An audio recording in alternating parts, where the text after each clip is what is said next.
Assalamualaikum warahmatullahi wabarakatuh. Apa kabar anak-anak semuanya? Alhamdulillah, luar biasa. Allahu Akbar. Yes, oke. Anak-anakku, pada kesempatan kali ini kita akan belajar mata pelajaran IPS. Tapi sebelum itu, yuk kita biasakan terlebih dahulu sebelum mulai pelajaran dengan membaca basmalah. Bismillahirrahmanirrahim. Anak-anakku, pada kesempatan kita kali ini kita akan belajar mata pelajaran IPS subtema 2 pembelajaran 4 dan subtema 3 pembelajaran 3 dan 4. Materinya tentang sejarah kedatangan Portugis dan Belanda ke Indonesia. Apa saja sih yang membuat mereka tertarik untuk datang ke Indonesia? Dan ada juga pahlawan-pahlawan nasional. Yuk kita simak bersama penjelasan berikut ini. Anak-anakku, pada abad ke-14, rempah-rempah merupakan komoditas penting di Eropa. Rempah-rempah dibawa oleh pedagang dari Asia. Bangsa Eropa datang langsung ingin membeli ke tempat penghasil rempah-rempah, yaitu Nusantara. Anak-anakku, sebelum kita masuki pembahasan selanjutnya, yuk kita cari tahu dahulu mengapa bangsa Eropa sangat tertarik sekali dengan rempah-rempah. Di Indonesia, rempah-rempah banyak digunakan untuk menambah cita rasa masakan dan dijadikan bahan-bahan obat. Ternyata, bangsa Eropa juga menggunakan rempah-rempah untuk berbagai kebutuhan. Bangsa Eropa menggunakan rempah-rempah sebagai pengawet makanan, obat, pengharum ruangan, hingga sebagai bahan baku pembuatan kosmetik. Di Eropa, makanan yang dibumbui menggunakan rempah-rempah ini rasanya menjadi unik dan menjadi pertarungan gengsi bagi para bangsawan. Karena beberapa hal inilah, rempah-rempah sempat dianggap lebih berharga dibandingkan dengan logam mulia seperti emas. Rempah-rempah yang banyak dibutuhkan bangsa Eropa ini kebanyakan hanya tumbuh di benua Afrika dan Asia, seperti Indonesia dan India. Inilah sebabnya mengapa banyak negara-negara Eropa yang menjajah negara-negara yang ada di Asia untuk mendapatkan rempah-rempah. Nah, contoh rempah-rempah itu antara lain cengkeh, pala, kayu manis, lada, kunyit, kapulaga, dan masih banyak lagi yang lainnya. Pembahasan kita yang pertama yaitu masuknya bangsa Portugis dan Spanyol ke Nusantara. Portugis masuk ke Indonesia melalui Malaka pada tahun 1511. Kemudian berusaha menguasai jaringan lalu lintas perdagangan di kawasan Selat Malaka. Kemudian pada tahun 1512, Portugis masuk ke Maluku yang pada saat itu Maluku merupakan daerah kaya penghasil rempah-rempah. Kemudian pada tahun 1521, Spanyol pun datang ke Maluku. Bangsa Spanyol singgah ke Nusantara setelah melakukan perjalanan ke Filipina. Nah, dalam perjalanan pulang, mereka singgah ke Tidore. Portugis yang saat itu berada di Ternate merasa terancam dengan kedatangan Spanyol ke Tidore. Apalagi pada saat itu kerajaan Tidore dan Ternate telah lama bermusuhan.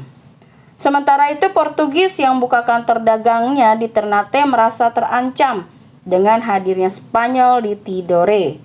Dengan alasan itulah, Portugis yang didukung pasukan Ternate menyerang benteng Spanyol di Tidore. Akhirnya diakhiri dengan perjanjian antara Portugis dan Spanyol.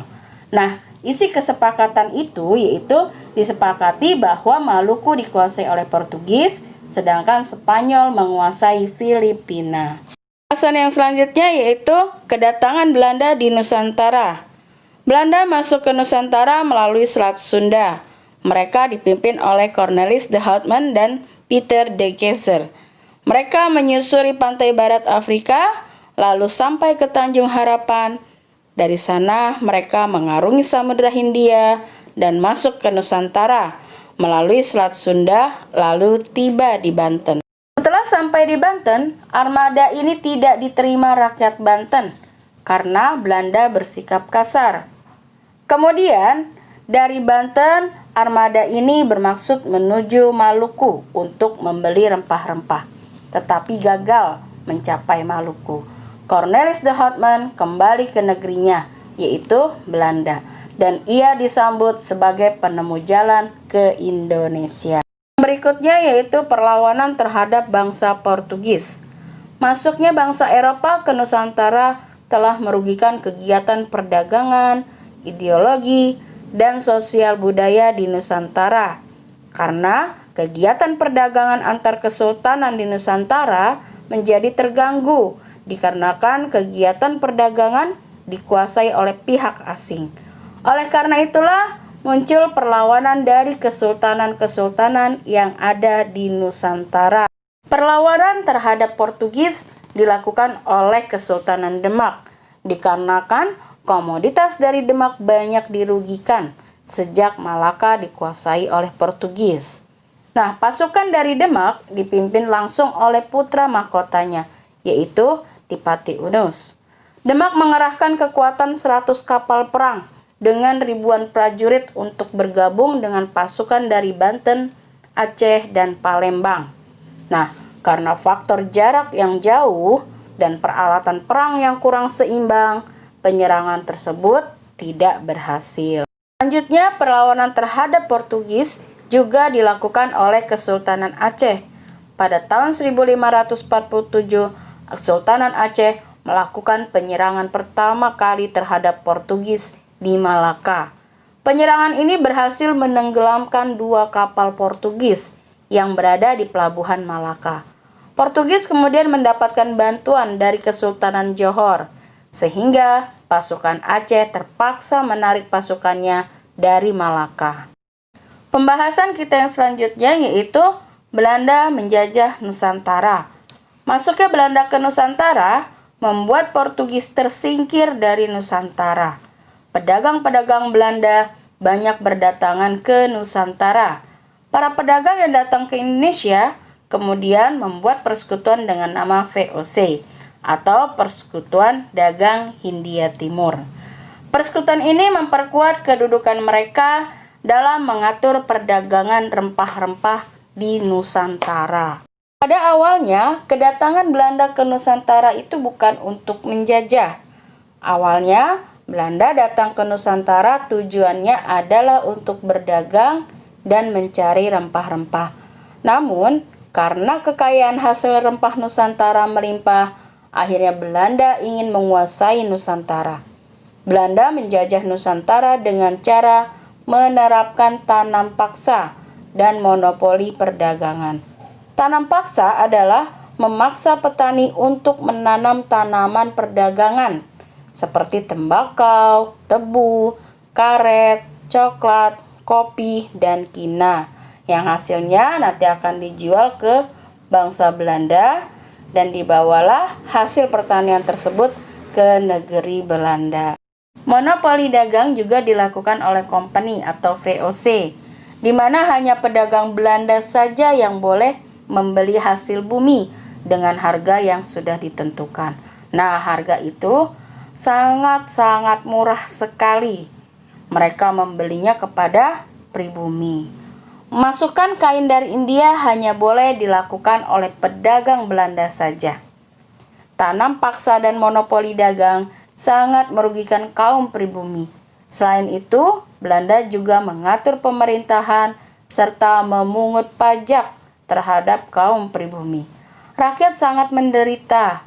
Hampir semua daerah melakukan perlawanan terhadap Belanda. Namun, perjuangan tersebut dapat dengan mudah dipadamkan oleh penjajah. Maksud pribumi yaitu orang asli atau penduduk asli, yaitu masyarakat yang merupakan keturunan penduduk awal dari suatu tempat dan telah membangun kebudayaannya tempat tersebut sebagai kelompok etnis yang bukan pendatang dari daerah lainnya. Jadi penduduk asli daerah tersebut disebut dengan pribumi. Istilah pribumi muncul pada masa kolonial Hindia Belanda untuk menyamakan beragam kelompok penduduk asli di Nusantara kala itu. Yang dimaksud dengan kaum pribumi pada masa penjajahan Belanda yaitu penduduk asli Indonesia. Sekarang kita akan bahas faktor-faktor apa sih yang menyebabkan para kesultanan-kesultanan itu tidak dapat mengusir para penjajah atau bangsa Eropa, dan VOC dapat menguasai Nusantara. Yang pertama, tidak adanya persatuan antara raja-raja di Nusantara. Raja-raja tersebut ada yang saling berebut kekuasaan, seperti antara Mataram dan Banten. Nah, pada masa itu, mereka berjuang hanya untuk rakyatnya sendiri. Kesultanan Banten ya untuk Banten, Kesultanan Aceh ya hanya untuk Aceh, dan mereka belum adanya persatuan dan kesatuan. Jadi, mereka berjuang sendiri untuk rakyatnya saja. Kemudian yang kedua, peralatan perang VOC lebih lengkap dan lebih baik. Ya, karena bangsa-bangsa Eropa memiliki peralatan-peralatan perang yang lengkap. Dan mereka juga banyak mendapatkan bantuan dari negara lain dan dari kesultanan yang lainnya. Sedangkan kesultanan-kesultanan Indonesia, mereka berjuang masing-masing untuk daerahnya. Belum ada persatuan dan kesatuan. Kemudian yang ketiga, VOC menjalankan politik adu domba dan memecah belah kekuatan raja-raja Nusantara. Politik perang dilakukan untuk menguasai daerah. Politik adu domba dilakukan untuk menimbulkan persengketaan dan perang antar penguasa daerah di Nusantara atau antar keluarga penguasa di suatu kerajaan. Nah, karena tidak adanya persatuan dan kesatuan, maka raja-raja di Nusantara itu mudah sekali untuk dihasut, untuk diadu domba. Nah, mereka sangat ingin sekali untuk menguasai daerah, jadi mudah untuk diadu domba oleh VOC atau para penjajah. Adu domba yang dilakukan misalnya Raja Hasanuddin dari Makassar diadu dengan Arup Palaka Raja Bugis di Jawa. Terjadi perang perebutan tahta yang didalangi oleh VOC. Nah, itu tadi adalah sejarah kedatangan bangsa Eropa ke Indonesia. Akibat dari sikap bangsa Belanda yang sewenang-wenang terhadap bangsa Indonesia, maka banyak perlawanan dari bangsa Indonesia yang banyak menciptakan pahlawan-pahlawan nasional. Nah, sekarang kita akan bahas pahlawan nasional. Pahlawan nasional adalah gelar penghargaan tertinggi di Indonesia. Gelar ini diberikan oleh pemerintah Indonesia kepada tokoh yang memiliki sifat kepahlawanan. Dalam perjuangannya, pahlawan menunjukkan sikap pantang menyerah, cinta tanah air, berusaha tidak kenal lelah, serta bahu-membahu untuk mewujudkan kemerdekaan bangsa. Nah, di sini ada beberapa contoh pahlawan nasional Indonesia. Sebenarnya banyak sekali ya, Nak, pahlawan-pahlawan nasional Indonesia. Tetapi Ibu hanya memberitahukan beberapa saja. Contohnya, ada Pangeran Diponegoro dari Yogyakarta, Robert Walter Monginsidi dari Sulawesi Selatan, Sisinga Mangaraja 12 dari Sumatera Utara, R.A. Kartini dari Jawa Tengah, Teuku Umar dari Aceh, Cut Nyak dari Aceh, Patimura dari Maluku, Tuanku Imam Bonjol dari Sumatera Barat. Kemudian ada Sultan Hasanuddin dari Makassar, Jenderal Sudirman, Marta Christina Tiahahu dari Maluku, Ki Hajar Dewantara, Insinyur Soekarno, Pangeran Antasari dari Banjar. Ya, anak-anakku semuanya, demikianlah pembelajaran kita kali ini. Semoga ilmu yang telah kita dapat tadi menjadikan kita bertambah ilmunya dan bermanfaat untuk diri kita dan semuanya. Sampai jumpa di pembelajaran berikutnya. Wassalamualaikum warahmatullahi wabarakatuh.